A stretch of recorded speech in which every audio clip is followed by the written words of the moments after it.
Hello and welcome back. It's puzzle time with Sudoku Sleuth, and today we're playing minor pieces.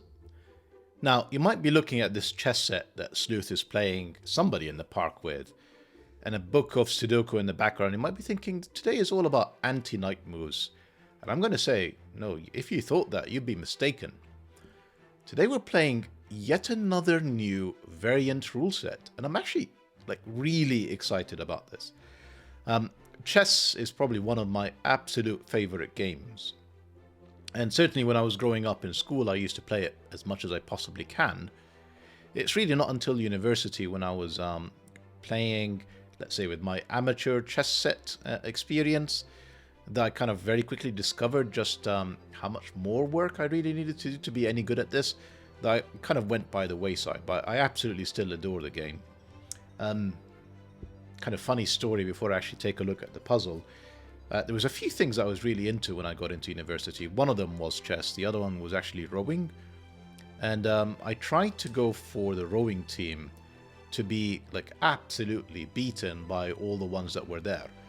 Now, as the years passed, I was actually okay with it, because the people that I lost to ended up being gold medalists for the UK a few years later in the rowing team. So it was nice rowing against them, but I can tell you that was it was clearly a very different class of people that I was competing against. What else could I say about this puzzle?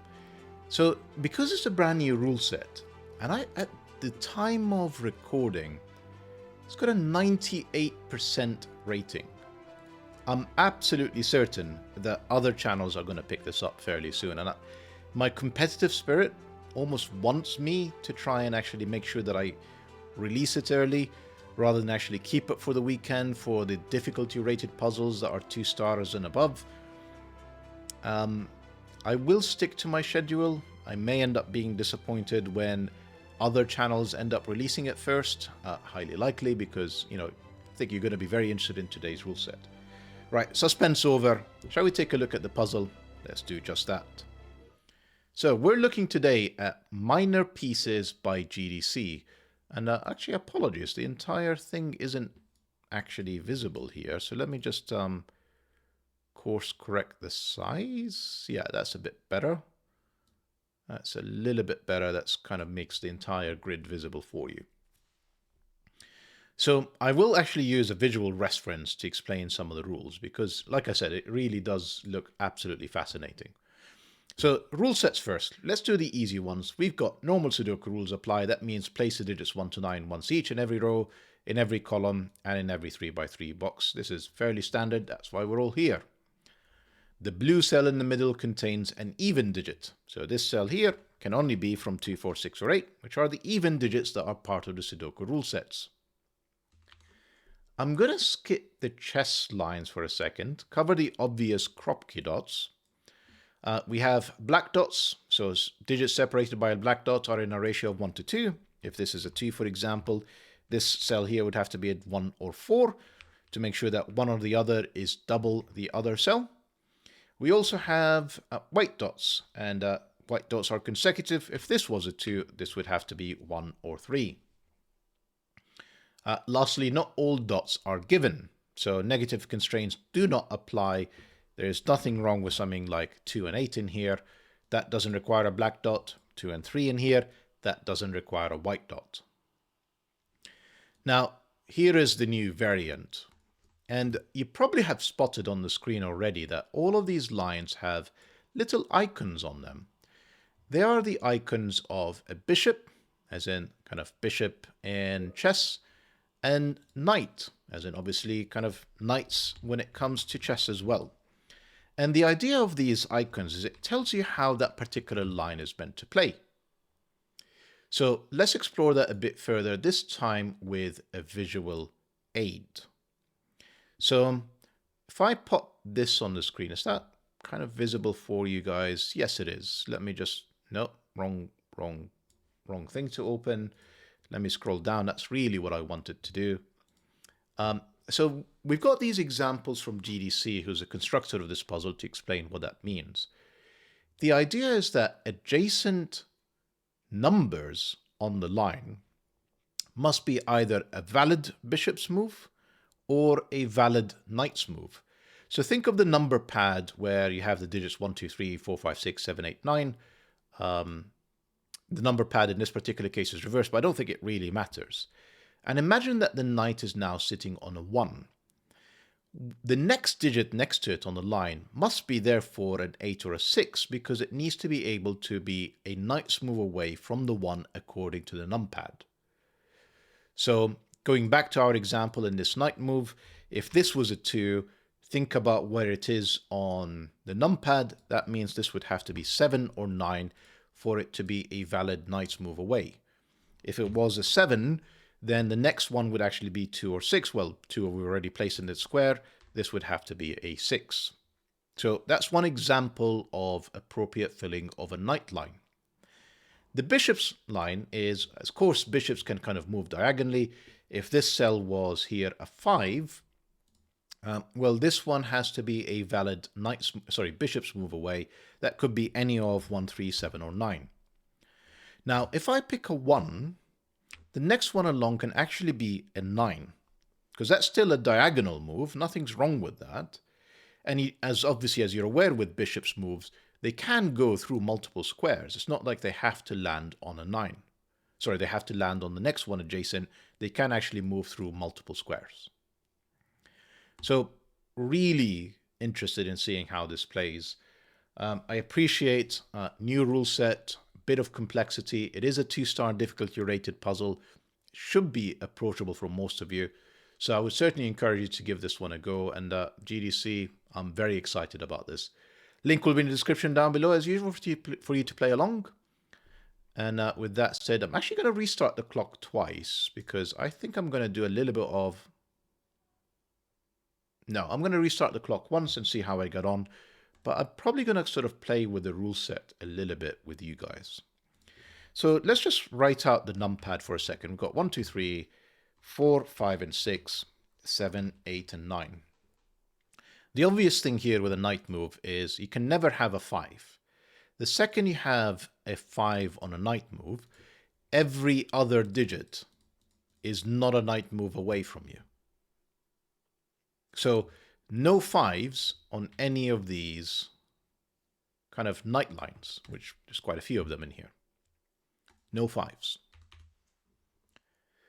Now let's try a few different digits. Let's say, you can see because of the numpad layout that it's actually quite restricted, because essentially you've got a cross move, like a cross of this, and then a diagonals of odd numbers.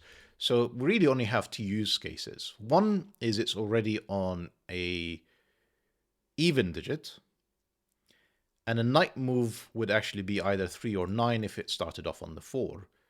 So an even digit such as 4 would end up on an odd digit in the corners, and then an odd digit would end up back in one of those even digits.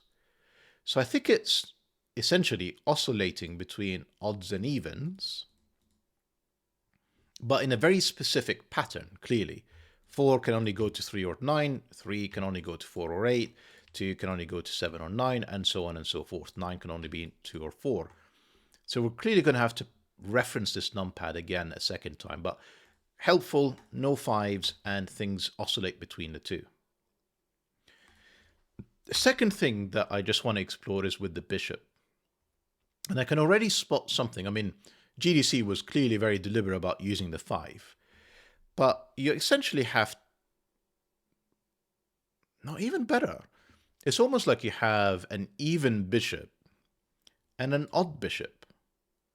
So a bishop that's on an even number can only ever move diagonally to another even number.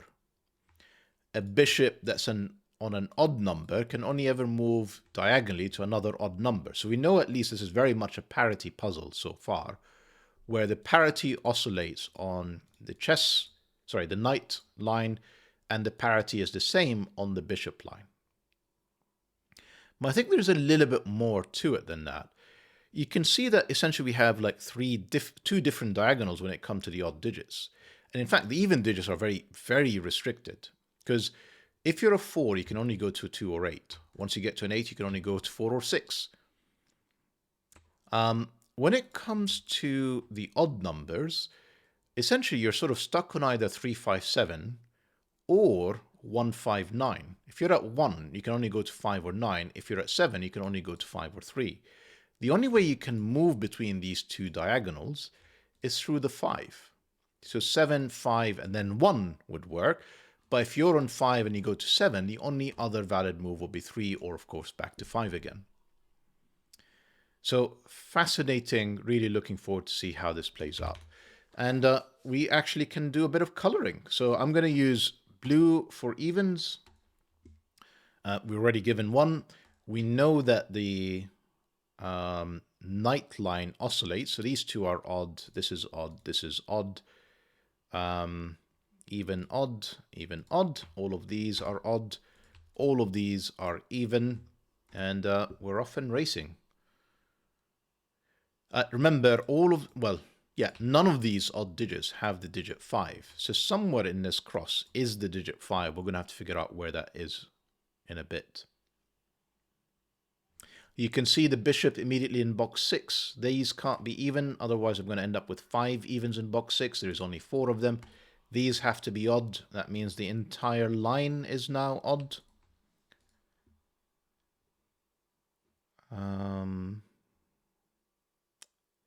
Yep. 4 odds in column 8. That means this line can only be even. Yeah, we can definitely do this knight.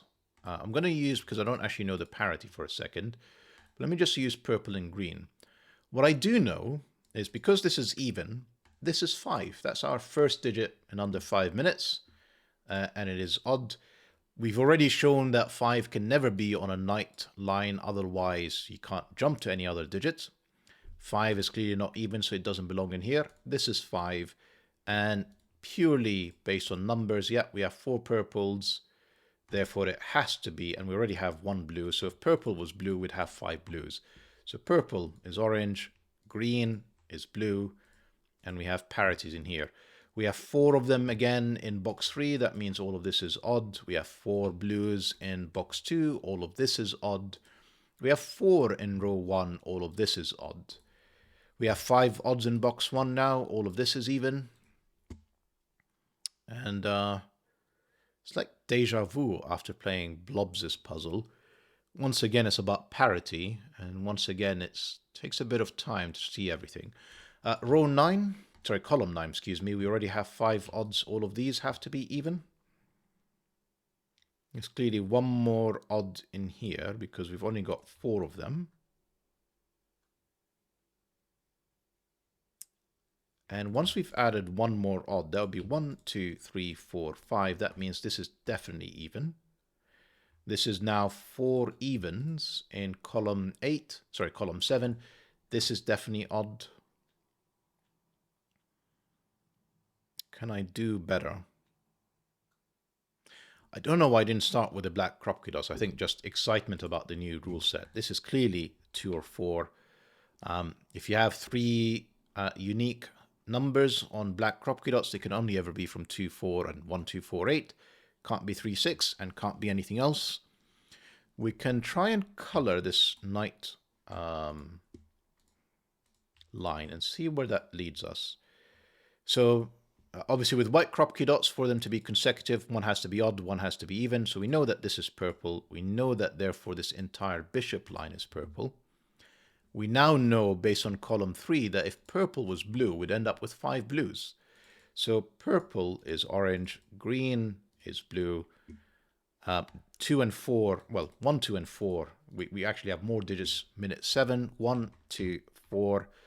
Only way for this to be odd would be a 1. These are clearly both even. This is now 6 or 8.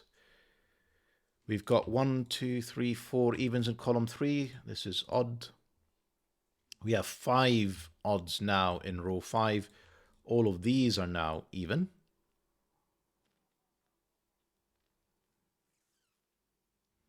We have 5 odds in column 4. We need another even. This is even.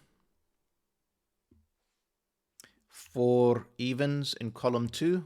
All of these now are odd. We have 5 odds in box 4. Yeah, that's 5. This is even. 4 evens. This has to be odd. This is now box 5 done. This is even. 5 odds in column 5. This is even. You have 1 of each. I don't know which one it is just yet.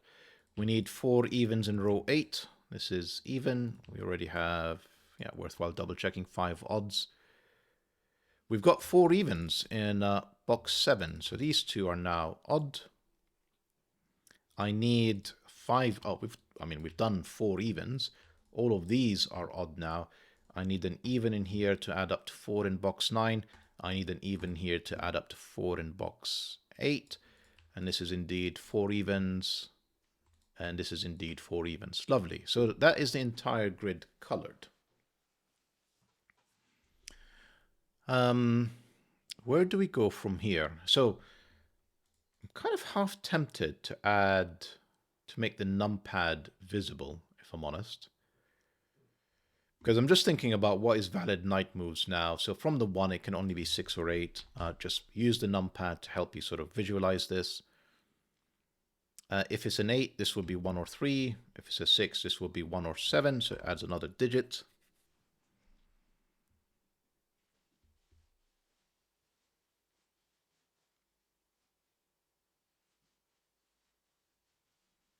Sorry, I'm pausing for a second to think about something. I'm going to say, I'm thinking about 5s.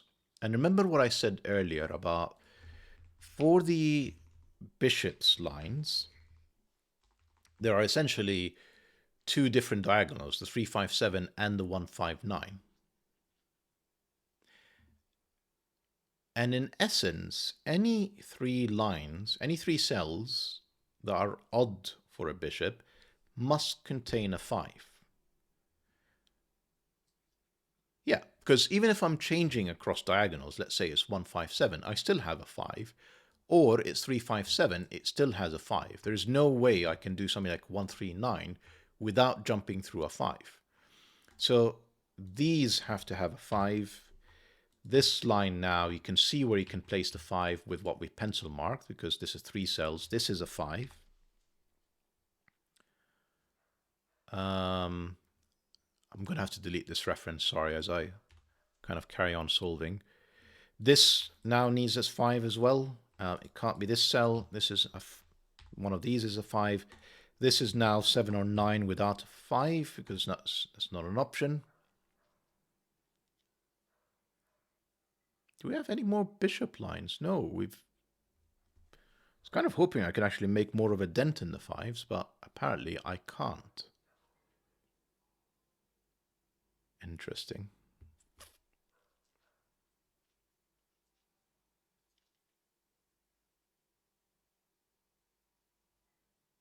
Sorry, I should think out loud. I'm just taking a look at what's sort of the next logical step. And I just can't help myself by actually having to get stuck into the detail now to make some progress. You know, thinking about valid bishop's move for this 7-9. Well, if it's a 9, it can't be 1. It can only be a 5. If it's a 7, I could make it 3, but I could also make it 5. That would actually be valid. If it's 7, this would be 3 or 5, and this would be 3 or 5. That all works. If this is 9, this would be 5, and this would be 1. Yeah, it starts to scale up pretty quickly. I'm not keen about that.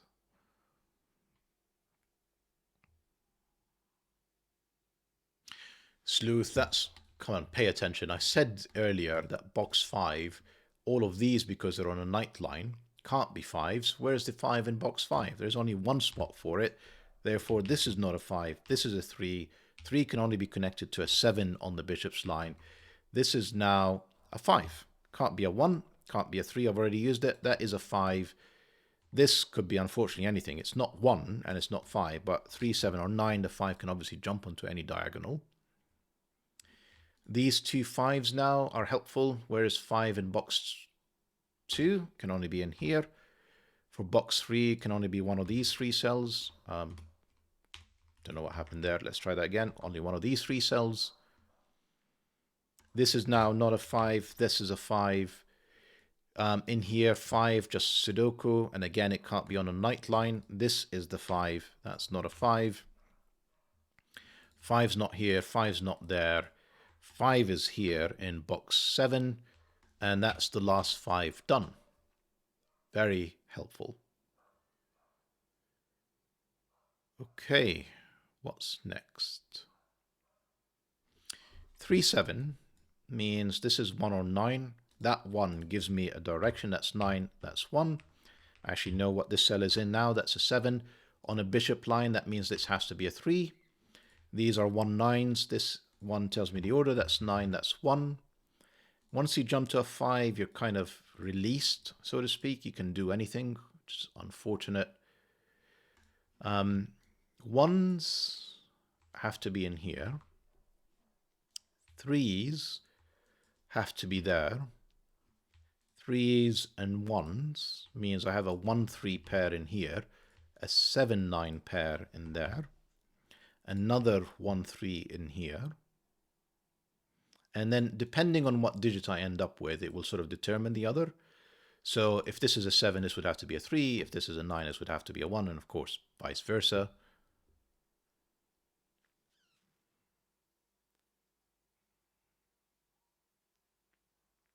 I'm not sure what's next. These are 3 7s. Just Sudoku. 3 7. These are 1 9s.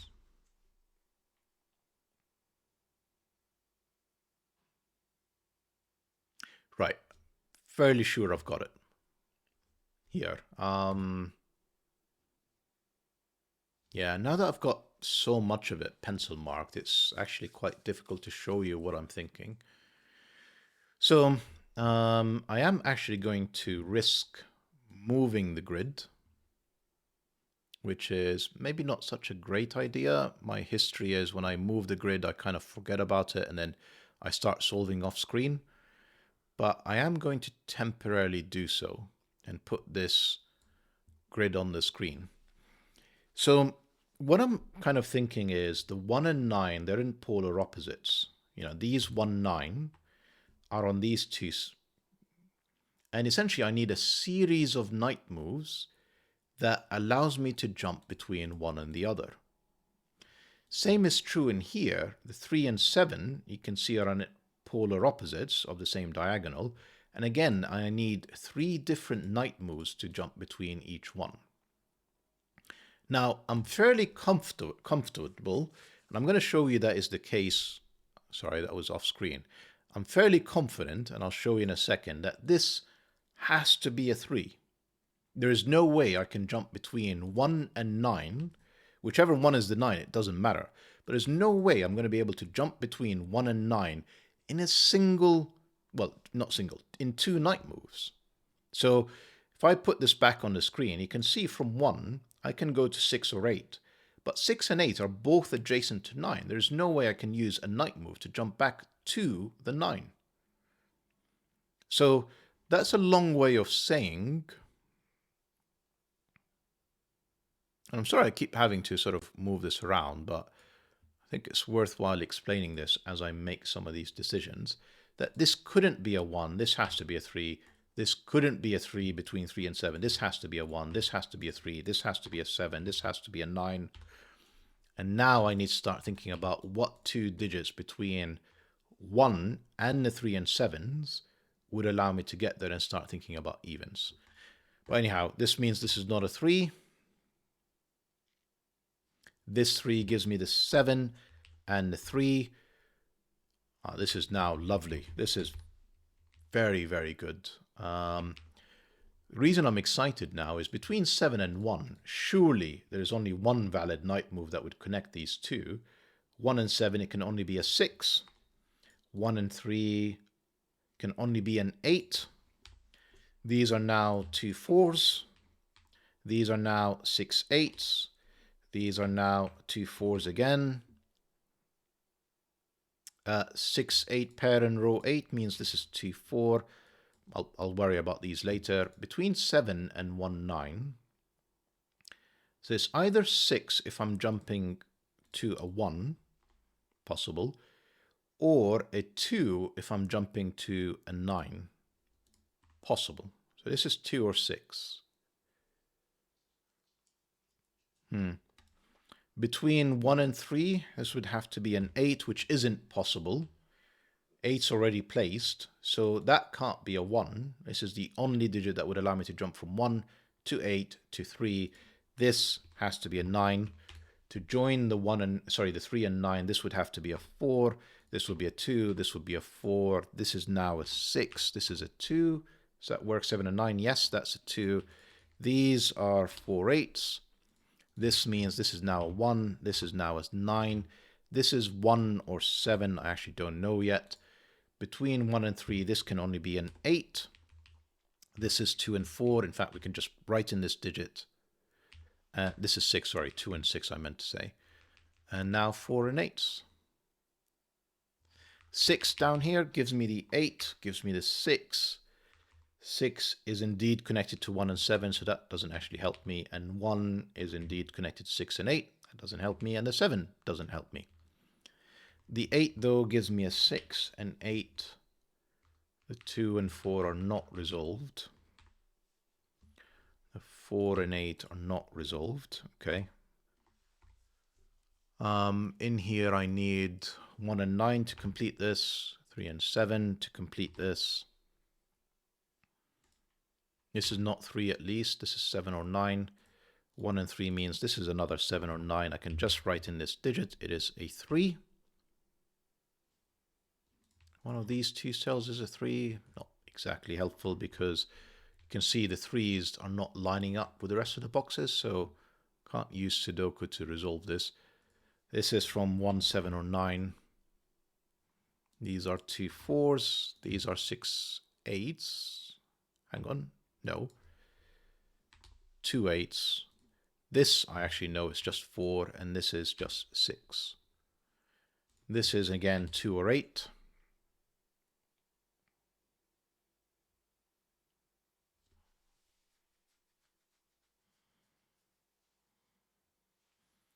I can replace these corners with, I think it's 3 7, and these are 1 9. They kind of pair up, so it's not exactly helpful. So probably need to think about this line next. Here's another sort of 1 7 pair, but yeah, kind of not exactly helpful. Right. I think this is sort of the thing to help us next. So if you remember in that walkthrough of the even bishop, and once again, I'm going to just move this on the screen again with the thumbnail. Essentially, I can only go around either clockwise between 2, 4, 6, and 8, or counterclockwise, because all of these cells see one another. So if I go from 4, this would have to be either 2 or 8.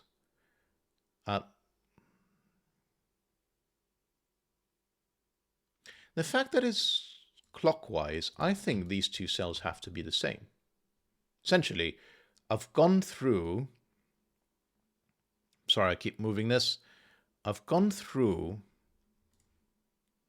this cycle. So I'm just going to make this up for a second. I'm going to actually even use letters. I'm going to then undo C and D.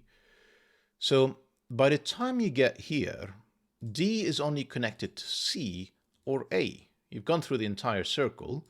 So we're back to D. D is connected to A or C. C is already in the box. So this would have to be back to A. And then because A is only connected to D or B, this would have to be B.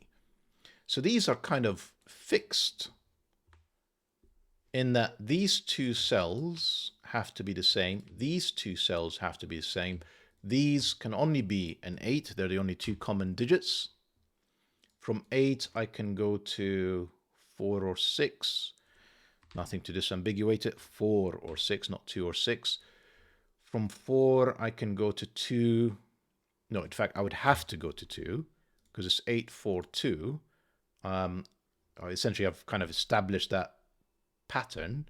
And then I would have to go to 6 and then back to 8 and then back to 4. So this is sort of one option. And this kind of all seems okay. Nothing's breaking right now.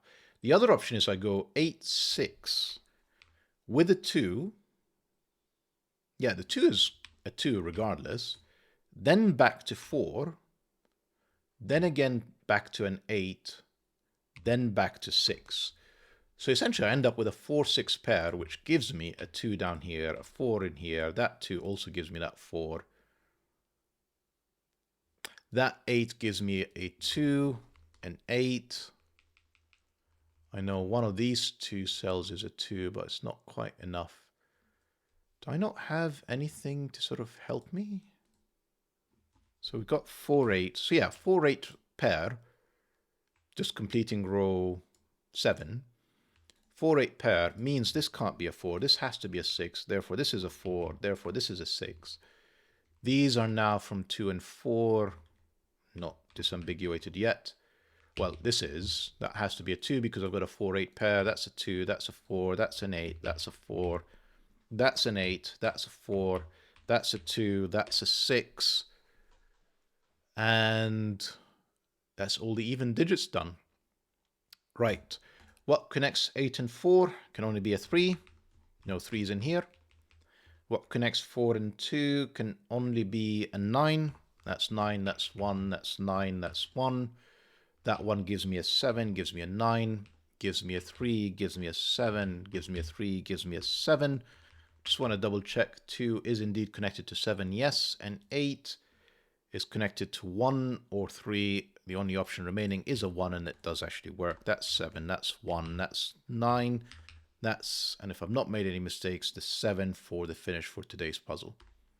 What an absolutely phenomenal puzzle, GDC. It delivered in spades. It's kind of everything that I was hoping for and more, really. Now, GDC did mention that he's actually featured this rule set in a different puzzle, but it came up to be quite difficult. So he deliberately made this a little bit more approachable so that I guess people get into the variant and then potentially try the harder one. So I'll certainly probably give it a go. I don't know if I'm going to record it. I'm going to take a look at the difficulty rating. If it's 4 or above, I'm not going to try and record this. If it's 3, maybe. We've done a few 3-star difficulty rated puzzles on the channel, in which case I will record it and save it for another weekend. I think this is enough exercise for one weekend for sure. Hope that you guys enjoyed the puzzle. Clearly from my reaction you can see I absolutely loved it, and that you enjoyed the video as well. And if you enjoyed this or the series, or I guess this type of puzzle, stick around and see what YouTube is recommending for you next. See you back in the next video. Bye bye for now.